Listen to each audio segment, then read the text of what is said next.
अनन्य चिंतन, अनन्य चेता सततम। पकड़ो इस बात को। अंदर से तुम्हारा चिंतन क्या चल रहा है? बाहर से आपकी सब सेवाएं हैं, पवित्र हैं, मंगल है, ठीक है। बात अंदर की, बाहर से शरीर पवित्र होने की बड़ी सुंदर सेवाएं हैं। अंदर चिंतन अगर राधा वल्लभ श्री हरिवंश, राधा वल्लभ श्री हरिवंश नहीं चल रहा है तो अभी अधूरा है कार्यक्रम। एक टांग केवल कैसे चला जाता है जानते हो? देखते हो कितने कष्ट पर चलते हैं। दो टांगों से कितनी आराम से चला जाता है। दो पंखों से पक्षी आकाश की यात्रा करता है। ऐसे ही शरीर से सेवा और मन से सुमिरन, इन दोनों से अध्यात्म की ऊंचाई पर पहुंचा जाता है। यदि शरीर से सेवा नहीं तो मन के सुमिरन में आप जो लगे हुए हैं उसमें संपूर्णतः आप नहीं लग पाएंगे। सेवा की अत्यंत आवश्यकता बड़े बड़े सिद्धों ने की। अगर शरीर सेवा में लगा, मन सुमिरन नहीं, तो सेवा में आप टिक नहीं पाएंगे, आपकी वासना गिरा देंगी आपको। दोनों अत्यंत आवश्यक है, शरीर से सेवा और मन से सुमिरन। चाहे गृहस्थ हो चाहे विरक्त हो, अपनी अपनी पद्धति, निवृत्ति मार्ग परक सेवा, प्रवृत्ति मार्ग परक सेवा। जो शरीर से सेवा और मन से सुमिरन करते हुए एक ही मांग करता है कि मेरे सेवा और सुमिरन में कभी बाधा ना पड़े, ना ही लोक ना परलोक, ना निमाद सिद्धियां, ना मान सम्मान, मुझे कुछ नहीं चाहिए, वही भगवत प्रेम को प्राप्त करता है। भगवत प्रेमी में भगवत चिंतन के सिवा, भगवत प्रेम के सिवा कोई मांग नहीं रहती। भारी विपत्ति, भारी अपमान, भारी दुख एक साथ टूट पड़े, फिर भी हमारा चित्त केवल प्रियालाल में, अन्य कोई भरोसा, अन्य आश्रय, कोई हाहाकार नहीं। जोई जोई प्यारो करे सोई मोहि भावे, यही प्रेम का लक्षण है। सर्वथा ध्वंस रहिता सत्यपि ध्वंस कारणम। यद्यपि सत्य है भारी विपत्ति, दुख और नाना प्रकार का उसके ऊपर प्रहार किया जा रहा है, पर वो उस समय भी सर्वथा ध्वंस रहता। एक भी वृत्ति प्रभु से नहीं हट रही, प्रभु में भगवदाकार, इसी का नाम प्रेम है। बाबा नाम की बड़ी महिमा होती तो क्या नाम से प्रेम, ज्ञान सब कुछ ठीक हो जाएगा? ऐसा अनुभव हो जाएगा और कुछ करने की जरूरत नहीं है। हाँ हाँ हाँ, नाम से सब कुछ हो जाएगा। भगवान से भी बढ़कर भगवान के नाम की महिमा है, परंतु नाम जपने में आसक्ति होना कोई खिलवाड़ थोड़ी है। नाम जपने में आसक्ति होना ये बड़ी कठिन बात है, सबसे कठिन बात है। वो धन्य है जो नाम जप में लगे हुए हैं। इसलिए हर साधक से प्रार्थना करते हैं, कहीं भी किसी भी सेवा में आप हैं, हमारी प्रार्थना, हमारी आज्ञा जो आप चाहें वो मान लें। शरीर से सेवा कीजिए, हृदय से एक सेकंड भी राधा वल्लभ श्री हरिवंश नाम नहीं हटना चाहिए। आप यहाँ पेट भरने के लिए नहीं आए हैं, आप यहाँ श्री जी की प्राप्ति के लिए आए हैं। तो शरीर निर्वाह के लिए शरीर के द्वारा सेवा, और साधना उपासना अपने लक्ष्य की प्राप्ति के लिए अंदर से राधा वल्लभ लाल को हृदय ध्यान मुख नाम। बस निरंतरता इस बात में कान में डाल लो, चाहे कोई भी हो। अगर नाम जप नहीं चल रहा तो अधूरे हो, लंगड़े हो, आप यात्रा पूरी करने में गिर पड़ोगे, आप समर्थ नहीं हो पाओगे। अगर नाम जप चल रहा है और सेवा चल रही तो जय जय, दोनों टांगे मजबूत हैं, आप दौड़ के परमार्थ की मंजिल को पूरा कर लोगे। हाँ, नाम में आसक्ति होना बहुत कठिन है। ये आसक्ति कैसे होती बाबा? जबरदस्ती नाम जपने से। पकड़ लो, राधा राधा राधा राधा, मन कह रहा है नहीं नहीं नहीं, राधा राधा राधा राधा, राधा वल्लभ श्री हरिवंश, राधा वल्लभ श्री हरिवंश। प्रारंभ में जो गुरुदेव ने मंत्र दिया था नैष्ठिक ब्रह्मचर्य में, आगे का गायत्री मंत्र के अलावा ज्यादा देर मंत्र में मन नहीं लगता है। ये सबका है अनुभव, देख लो। ज्यादा देर मंत्र में मंत्राकार वृत्ति तो बहुत अभ्यास की सिद्धि पर होती है। तो गुरुदेव भगवान पधार गए थे 2 वर्ष बाद ही, जो ही हमको दीक्षा मिली। 2 वर्ष बाद वयोवृद्ध बड़े भजनानंदी महापुरुष अंतर्ध्यान। तो हमने कभी माना ही नहीं कि हमारे गुरुदेव पधार गए। समाधि जहाँ बनाई गई थी आज भी वहीं बनी हुई है। तो पीछे बिल्व का विशाल वृक्ष था और समाधि के पीछे बैठ जाते। अब मन को हमें नाम में मंत्र में लगाना है, तो शाम सदा शिव, शाम सदा शिव, शाम सदा शिव, शाम सदा शिव, 6 घंटे 8 घंटे ऐसे ही पूरा दिमाग गर्म, पूरा साय मच जाता, शाम सदा शिव, शाम सदा शिव। हमको माला की गणना से मतलब नहीं रहा आज तक आपको, वो केवल गायत्री मंत्र में रहा जो गुरुदेव ने आज्ञा की थी कि इतने अनुष्ठान करना है। बकाया हमारा लक्ष्य गुरुदेव की कृपा से बना था, हर समय हमें प्रभु से जुड़े रहना है, कभी मंत्र में, कभी नाम में, कभी। अब जब शैव उपासना थी 50 बार इस स्तोत्र का मानसिक होता था। नमामि समीसान निर्वाण रूपम विभुम व्यापकम ब्रह्म वेदस, नमामि समीसान निर्वाण रूपम विभुम व्यापकम ब्रह्म वेद स्वरूपम निजम निर्गुणम निर्विकार। बस शब्दों का चिंतन, एक एक शब्द का चिंतन, तब ऐसे लगता, वायु चलती तो लगता मेरे महादेव मेरा आलिंगन कर रहे हैं, शिव शिव शिव शिव, हर हर हर हर। ऐसे हृदय की तरंगे भगवदाकार वृत्ति में परिणित होने के लिए जिद्दी स्वभाव, हट करके उसमें लगना। बाबा कह रहे हैं नाम में आसक्ति कैसे होती? हठ पूर्वक नाम जप करने से। माला में मन नहीं धर दो, माला शुरू कर दो, राधा राधा राधा राधा राधा राधा राधा राधा राधा राधा भन। जैसे वो भृंगी नाम का कीड़ा दूसरे कीड़े को भृंग ऐसे करके भृंगी बना देता है, हम अपने मन को कृष्णाकार करते हैं, भगवदाकार करते हैं। 1 घंटे 2 घंटे 4 घंटे लगे। जब हम कीर्तन में देखते हैं उत्साह पूर्वक कीर्तन, एक अद्भुत आनंद की उत्पत्ति होती है। खुद आप देखिएगा जब आपके गले की नसें फूलने लगे, हाँ वैसे लड़ाई हो तो मोहल्ला जाने का, कीर्तन हो तो बाराबा जाना मुश्किल हो जाए, ऐसा नहीं होना चाहिए। उच्च स्वर संबद सर्वदैव, ऊंचे स्वर से भगवान नाम कीर्तन करें। आपसे सत्य कहते हैं, क्यों ये बोल रहे हैं? क्योंकि विश्वास की कमी है, इसलिए महापुरुष कसम पूर्वक सत्य पूर्वक ऐसा बोलते हैं। यदि आपको संसार की आसक्ति नष्ट करनी है, दुखों से पार जाना है, तो आप नाम जप में लग जाओ और नाम जप में जबरदस्ती लगकर आसक्ति पैदा कर लो नाम की। बिना नाम की आसक्ति के काम नहीं चलेगा। सच्ची आसक्ति नाम में हो जाए, बस अपने आप आनंद मगन रहेंगे। नाम चल रहा है ना, आनंद मगन रहेंगे। बड़ी बड़ी दिव्यताएं नाम जप में हुई। महर्षि तुकाराम जी महाराज एकांत मंदिर में बैठे हुए, विठ्ठल विठ्ठल विठ्ठलाम, केशव विठ्ठल विठ्ठल विठ्ठलाम, माधव विठ्ठल विठ्ठल। वीर शिवाजी दर्शन करने आए। कोई सैनिक नहीं, क्योंकि मर्यादा ऐसी होती है, अपने पदाधिकार का अभिमान प्रदर्शन विज्ञजन नहीं करते हैं। वो बड़े बड़े सब संगीन लिए हुए, उनके साथ साधारण धोती कुर्ता और एक पाक बंधी हुई और 2 अंगरक्षक बिना किसी अस्त्र शस्त्र के ऐसे ही नंगे पैर वहां पहुंचे, पाग उतारी, प्रणाम किया, बैठे। तुकाराम जी ने आंख खुलकर देखा, शिवाजी बैठे, बस 2 दर्शन। बाहर 1-2 गुप्तचर गुप्त रूप से, क्योंकि उस समय बहुत ही संकटपूर्ण स्थिति थी, दर्शन करने गए थे। नाम कीर्तन की मस्ती तो बैठे रहे। इतने में विपक्ष को जो म्लेच्छ आधिपति था, उसको सूचना मिली, बिना किसी सेना के अंगरक्षक के शिवाजी महाराज तुकाराम जी के पास अमुक जगह दर्शन करने गए। इस समय मारने का बहुत बढ़िया अवसर है। बहुत ही उद्भट वीर और महाभागवत, बड़े बड़े भक्तों की चरण धूल मस्तक पर रखने वाले, और वीरता की तो पूछो मत। और समर्थ स्वामी के शिष्य थे, कोई ऐसा ले, समर्थ गुरु रामदास जी महाराज। एक गुप्तचर भागते हुए आया और कहा म्लेच्छ सेना आक्रमण के लिए तैयार हो चुकी है, ना यहाँ सेना है ना यहाँ अंगरक्षक है। शिवाजी जानते थे नाम की महिमा, क्योंकि भक्तों का संग बिल्कुल कोई डर नहीं। वही प्रीति का क्या लक्षण? विध्वंस की उपस्थिति होने पर भी विध्वंस रहता। तुकाराम जी की तरफ देखा, तुकाराम जी ने समझ गए, विठ्ठल विठ्ठल, तार नहीं टूटा ना।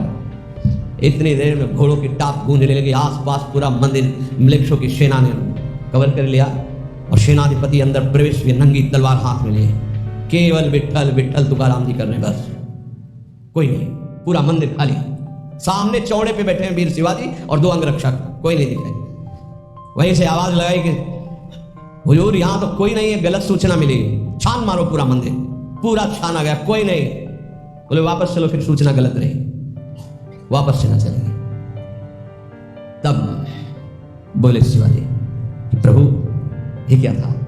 बोले विठ्ठल के नाम का चमत्कार था, विठ्ठल के नाम का चमत्कार। एक बार दोनों महापुरुष श्री नामदेव जी और श्री ज्ञानदेव जी महाराज ब्रजमंडल की यात्रा में, प्यास लगी तो विनोद में अपनी सिद्धि का प्रयोग किया। ज्ञानदेव जी महाराज बड़े सिद्ध महापुरुष, उन्होंने बहुत सूक्ष्म रूप धारण किया और कुएं में जाकर जल पीकर आ गए और नामदेव जी से कहा हम तो पी आए।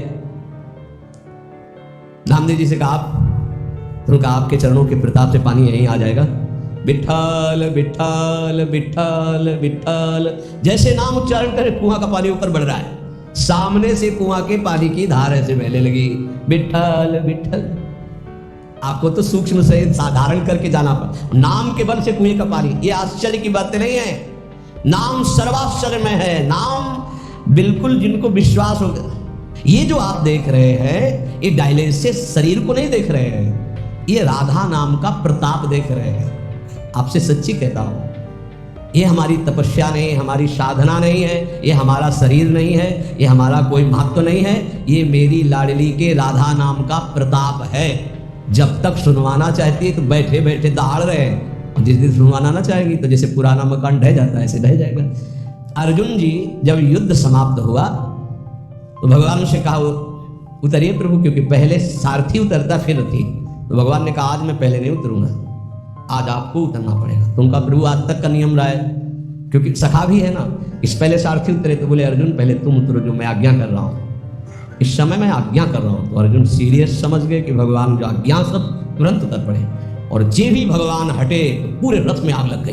बोले प्रभु ये क्या, बड़े बड़े दिव्यास्त्र नहीं जला सके, वो आज युद्ध की समाप्ति। बोले हाँ, मेरे संकल्प के द्वारा हर दिव्यास्त्र अपना प्रभाव दिखाकर नष्ट हो जाए, लेकिन आपके रथ को मेरे संकल्प रूपी कवच ने बचा रखा था। आज युद्ध पूरा हुआ और आज मेरा संकल्प हटा तो भस्म तो कब हो चुका था।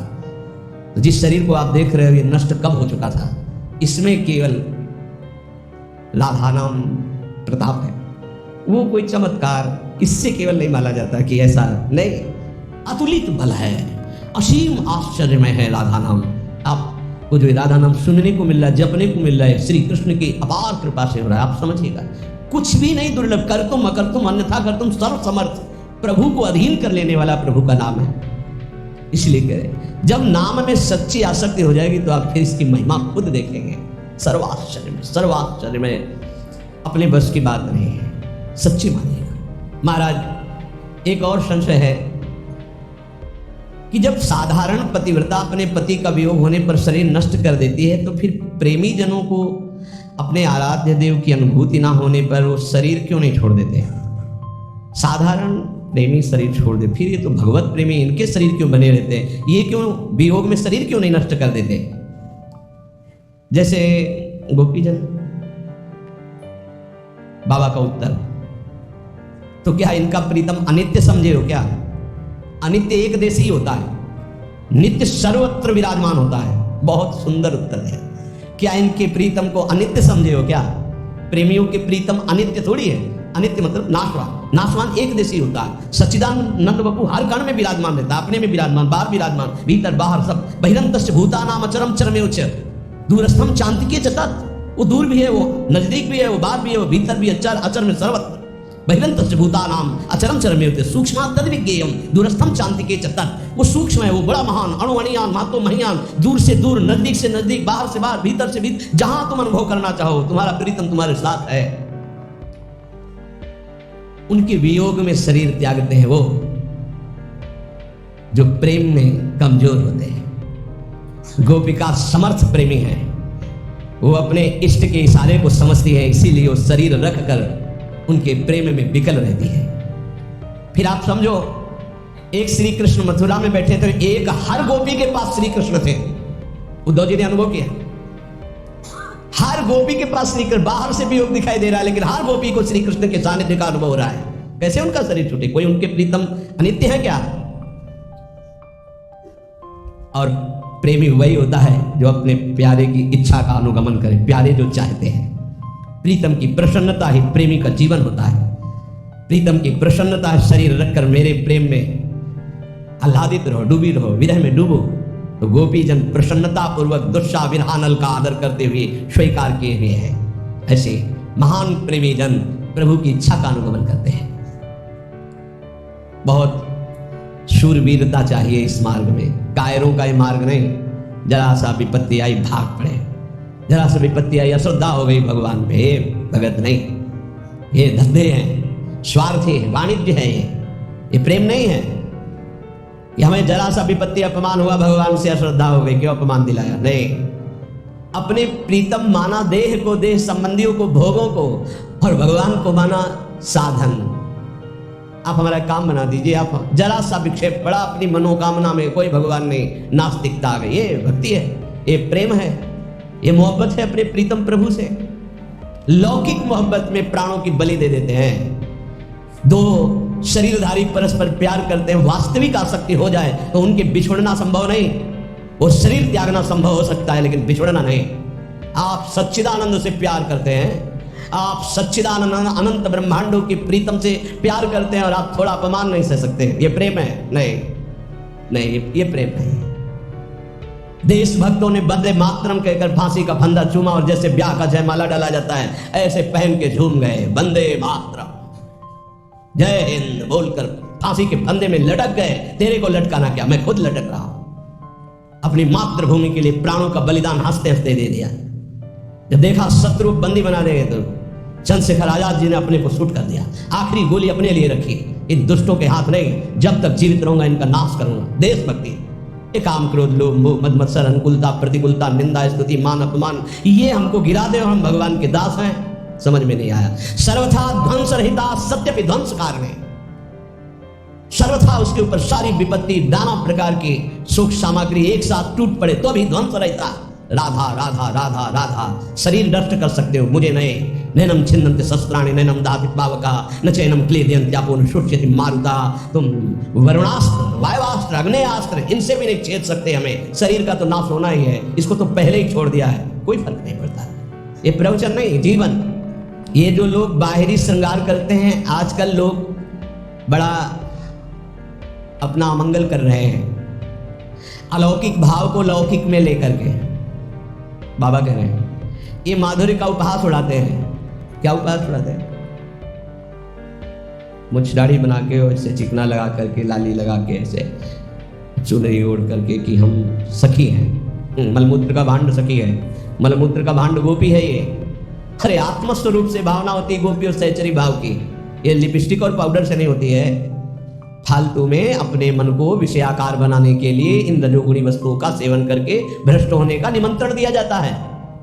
बहुत अच्छे से समझो, हर वाणी में प्रायः इसका निषेध किया गया है। सेवा धर्म का पूर्ण वर्णन करने वाली हमारी सेवा, आगे का शब्द भूल रहे हैं, सेवा विचारम नामक ग्रंथ में इसका बहुत निषेध किया गया है। इसका उपहास न किया जाए। ये बाहरी परिवेश सहचरी नहीं हो सकता, ये स्वरूप होता है बाबा के। आजकल बहुत लोग उपहास इस माधुर्य रस का करते हैं। वो बाहरी शरीर श्रृंगार को बहुत दूरी बना कर रखना चाहिए, बहुत दूरी। बाबा के आजकल बहुत लोग इस माधुर्य श्रृंगार का बड़ा उपहास करते हैं। बाहरी शरीर को लौकिक श्रृंगार से सजाते और समझते हैं कि मैं गोपी, मैं सहचरी, ये माधुर्य समझते। परंतु ये विषय भोगों की प्रियता बढ़ाता है, ना कि निर्विकार स्थिति, ना कि महान वैराग्य से दृढ़ युक्त। बहुत सावधान, ऐसे लोगों से दूर रहे, ऐसी क्रियाओं से दूर रहे, ऐसे कभी ना करें। शरीर में ये जो सांसारिक सुगंधित लेप हैं, इनके लगाने से रजोगुण बढ़ता है। रजोगुण से रागात्मक काम उत्पन्न होता है, काम भ्रष्ट करता है, ना कि भगवत स्वरूप प्रदान करता है। सहचरी बपू, गोपी बपू या सखा बपू, ये कोई ब्रह्मा के द्वारा रचे हुए बपू नहीं है। ये सच्चिदानंद भगवान प्रदत्त, भगवत प्रदत्त बपू हैं। जो भगवान का बपू वही सहचरी का बपू है, जो भगवान का बपू वही सखा का बपू है, जो भगवान का बपू वही गोपी का बपू है। समझो, बपू माने ये अंग। ये बहुत बड़े आगे की चीज है माधुर्य और श्रृंगार। परंतु आजकल कोई वास्तविकता तो समझ नहीं रहा कि जब जीव का जीवत्व मिट जाता है तब भाव देह की प्राप्ति होती है, जिसमें ना स्त्री है, ना पुरुष है, ना पंचभूत है, ना ब्रह्मा के द्वारा रचा हुआ कुछ है। ये जड़ बुद्धि रखने वाले, शरीर को प्रीतम मानने वाले सच्चिदानंद को प्रीतम कैसे मान सकते हैं? इसलिए प्रार्थना है कभी ऐसा संग न करें भूल से। एक सखी कहते, सेवक जी महाराज ने भी कहा है, जो नाना प्रकार की वासनाओं में ऐसे खेल खेलते, बहुत दूरी, बहुत दूरी। प्रीतम बुद्धि शरीर में बिल्कुल नहीं, दूर भाव। ये उन वैरागियों का है जो तीनों शरीर से वैरागी, स्थूल सूक्ष्म कारण। आप नागरीदास जी का अष्टक पढ़ के देखना, लिखा ये परमहंसों का रस है, एकांतिक जिनका परमहंस स्वरूप, हंस ही नहीं परमहंस स्वरूप, वो इस रस का। एक लंगोटी लगी नागरीदास जी के, 7-7 8-8 दिन लीला चिंतन में डूबे, वो सहचरी बपू। शरीर में एक लंगोटी है, पूरे में रज लगी हुई, वो सहचरी बपू है। ऐसा हाँ, चुनरी आदि प्रसादी जो हमारी महारानी जो की मिलती तो सर पे धारण करते हैं, उसको सिरहाने रखते हैं, उसको सिंहासन में विराजमान करते हैं। कोई ऐसा बाहरी परिवेश बना करके ऐसा निषेध है, हमारे आचार्यों ने निषेध किया है। बहिर्मुख पुरुषों की लेखनी से लिखी हुई पुस्तकों को पढ़ने से, बहिर्मुख कामी पुरुषों की संगति से, बहुत से विषयों के संयोग से, संसारी पुरुषों के प्रति ममता रहने से और बहुत समाज प्रिय होने से प्रेम नष्ट हो जाएगा।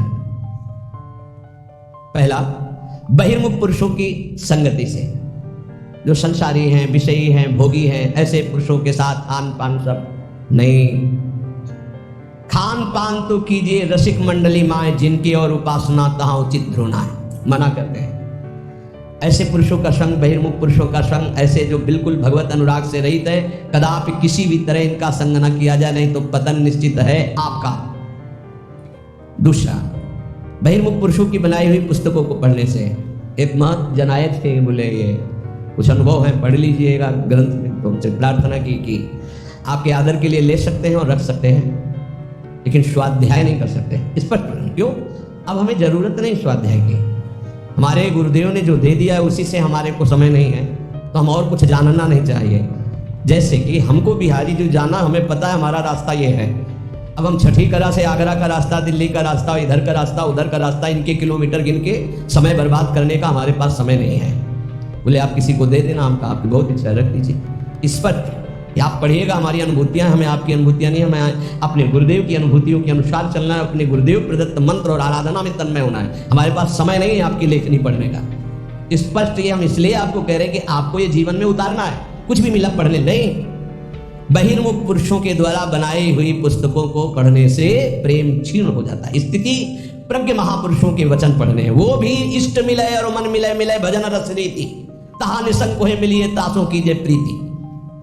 तीसरा, बहुत साधन शास्त्रों का अभ्यास करने वालों से व्यवहार नहीं रखना चाहिए, बहुत अंतराय पड़ता है, बहुत अंतराय। अपने इष्ट के विरुद्ध बात होगी तो आपको असहनीय हो जाएगी, हृदय की स्थिति में क्षोभ पहुंचेगा, और अगर उनके अनुकूल चल दिए तो आराधना छूट जाएगी। इसलिए बहुत मिले वो संग नहीं, संग वही जो इष्टाकार वृत्ति करवा दे। कामी पुरुषों का संग, रागी पुरुषों का संग, ममता युक्त पुरुषों का संग का त्याग कर दे, नहीं तो प्रेम में बाधा खड़ी हो जाएगी। और बहुत समाज प्रिय बनने की चेष्टा, या वहां वहां दौड़ भागे सब, इससे प्रेम क्षीण हो जाएगा, जो पूज्य बाबा कह रहे हैं। ये ध्यान रख ले जीवन में कि जिस मार्ग में हम चले उसमें बहुत बड़ी बाधा है। बहिर्मुख पुरुषों की संगति, बहिर्मुख पुरुषों के द्वारा रची हुई बनाई हुई पुस्तकों के पढ़ने से, बहुत से साधनाभ्यासी शास्त्राभ्यासी इनका संग करने से, और कामी पुरुषों के संग से, और समाज प्रिय बनने की लालसा से साधन मार्ग छूट जाएगा, भजन मार्ग छूट जाएगा, प्रेम में कमी आ जाएगी। तो प्रेमी को कब तक भजन करना चाहिए? जब तक पांच भौतिक शरीर छूट न जाए तब तक, चाहे वो स्मृति में तन्मय होकर छूट रहा है, देह भाव विस्मृत, या वास्तविक मृत्यु आ गई है, तब तक। सोने से लेकर मरने तक, अब सो गए, मूर्छित हो गए, मर गए, उसकी बात अलग है, लेकिन इसके अलावा जितनी चेतना है उसमें नाम नहीं छूट सकता, भजन नहीं छूट सकता।